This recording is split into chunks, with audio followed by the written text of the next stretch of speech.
Hey guys, as promised, I'm going to show you how I make a super easy cheese.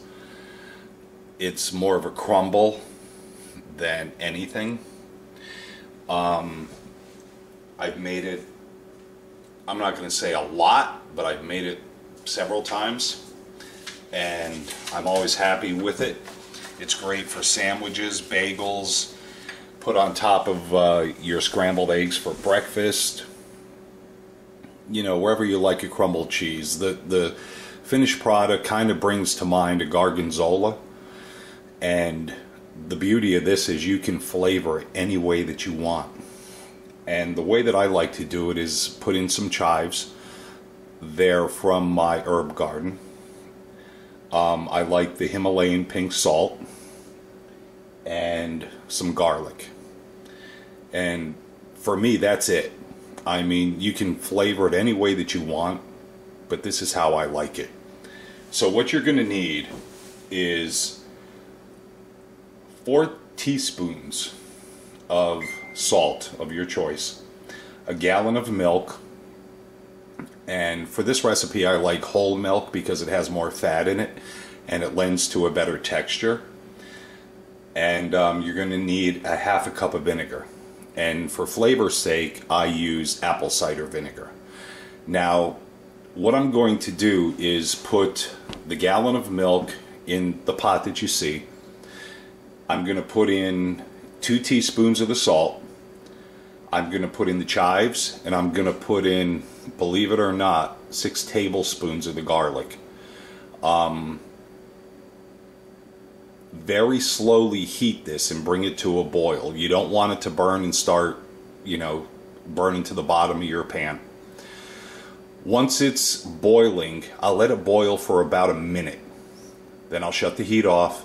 I'll pour in the vinegar, the other 2 teaspoons of salt, and I'll stir the living bejesus out of it. And then there's actually a lot of waste in this recipe. But you'll see once you put the vinegar in, it should start to curdle. If it doesn't, add a little more vinegar. Just a little bit at a time. Don't go overboard with the vinegar or it's going to be putrid. So once it starts to curdle, as I said, I'll let the boiling process continue for about a minute. And then I'll shut off the heat. I'll let it stand for about a minute.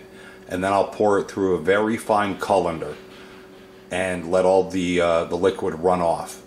You can save that liquid if you want. I mean, for your pigs, your dog, your cat, whatever, you know, you think might like it. And I do feel bad that there is so much waste. So let's get to this and start making some cheese.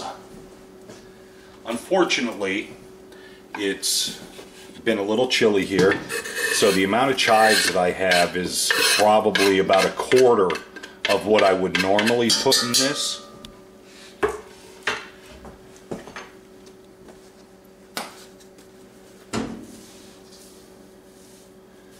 Two teaspoons of salt.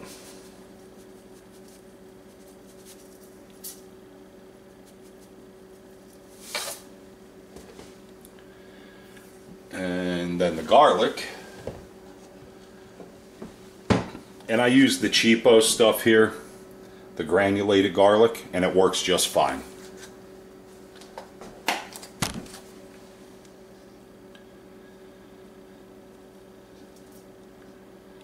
And boy, if you watch some of my other videos, you cannot have enough garlic in anything. Okay, so we're going to put the first half gallon. I had to buy these in half gallons.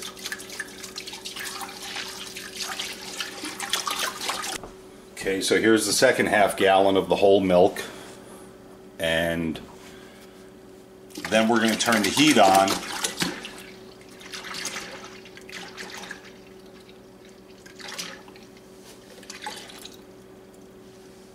and this is going to be uncovered the whole time. And yeah, man, it's October, almost the middle of October, and I still have little flies buzzing around. And it may not look like it, but I try to keep things very clean.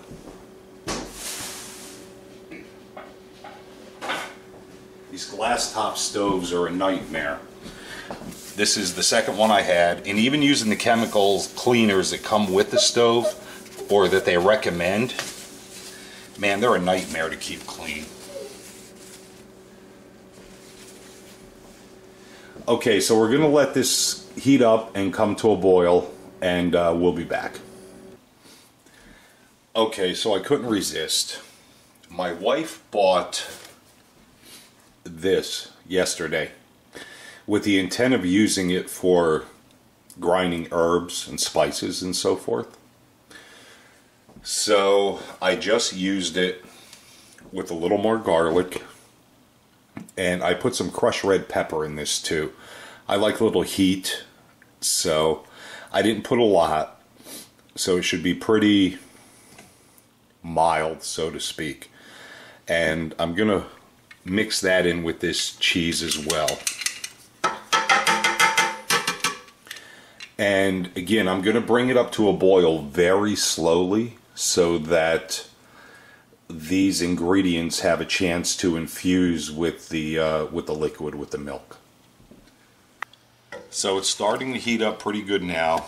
Obviously, we're not at a boil, but it's about 20 minutes since I mixed everything together. And again, I just want the flavors infused into the milk. And this will burn quickly to the bottom of the pot. So it's quite a chore, but you're going to want to continue to stir this non-stop until it boils. Then you're going to reduce the heat to off.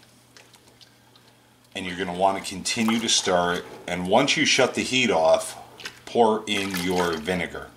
And you can use white vinegar. Like I said, I use the apple cider because I'm looking for as much flavor as I can get. But keep stirring. That's the key here. Otherwise, you're going to have a big chunk of burned blob to the bottom of your pot. And that's going to be lousy. Alright, so this is just starting to come to a boil. And for about 60 seconds, a minute or so, we're going to let it boil. And then we're going to add the vinegar. And I can already tell you that I've been a little laxed about stirring it. And I can feel the grit, so to speak, on the bottom of the pot. From it burning, and it burns so easily. You really have to be diligent, you know what I mean, and keep it stirred well. But it's no biggie when you do have burnt food stuffs on the bottom of your pot. Just put a couple inches of water in it and just boil the water. While the pot is still hot, take it out and hand wash it with a copper scrubby. And usually that'll clean it right up pretty quick. So your pot's not ruined, it just takes a little elbow grease to get it squared away.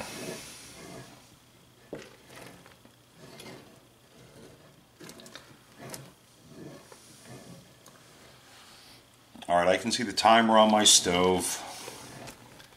When that gets to 5:26 p.m. on October 18th, 2020, I'm going to turn the heat down. And you'll see that when you stir it while it's boiling, the foaminess and stuff kind of goes away.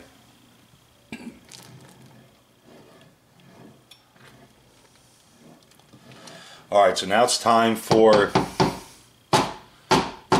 the last 2 teaspoons of salt, which somehow I put away.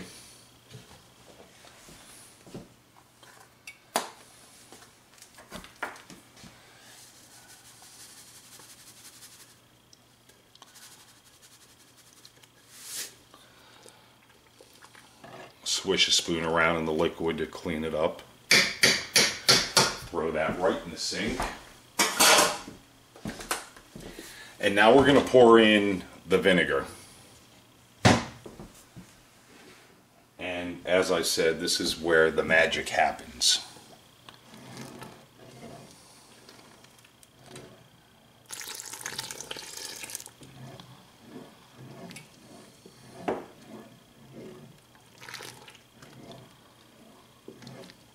And I don't know if you can see that, but it's starting to curl up already.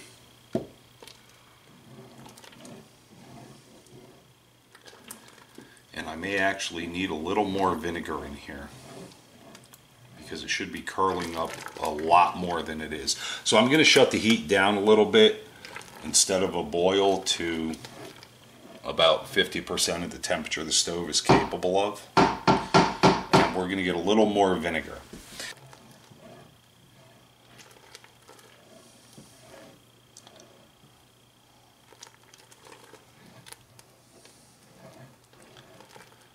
So we'll keep stirring it. And like I said, if it's not curling up, it should be pretty good sized chunks once it gets going. Just add more vinegar, whatever your palate desires. I have been told that the apple cider vinegar is not the vinegar to use, but again, I put it in just for the flavor.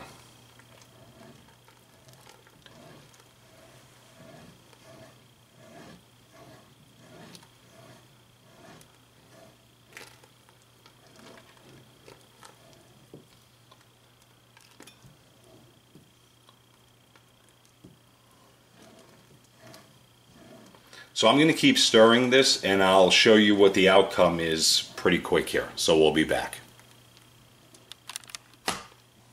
Alright guys, it's time to pour it through the colander and separate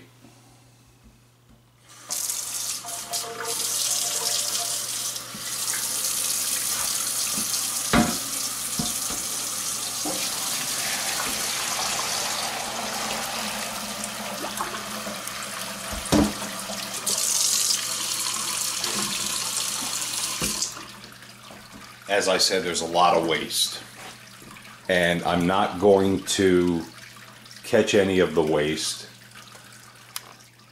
I'm just going to worry about the cheese product. I'm going to let it sit in the colander, and you can use a cheesecloth, pour it through. You want as much of the liquid removed as possible. So I'm going to let this sit and drain for probably 15 or 20 minutes, and then we will be back to see how it turned out. Okay guys, it's been about 15 minutes since I started to allow this to drain, and it's still hot. Obviously it's fogging up the screen, or the lens I should say, on the video camera. So let me grab a paper towel real quick, clean this off. And like I said, there's a lot of waste, but this is really, really good.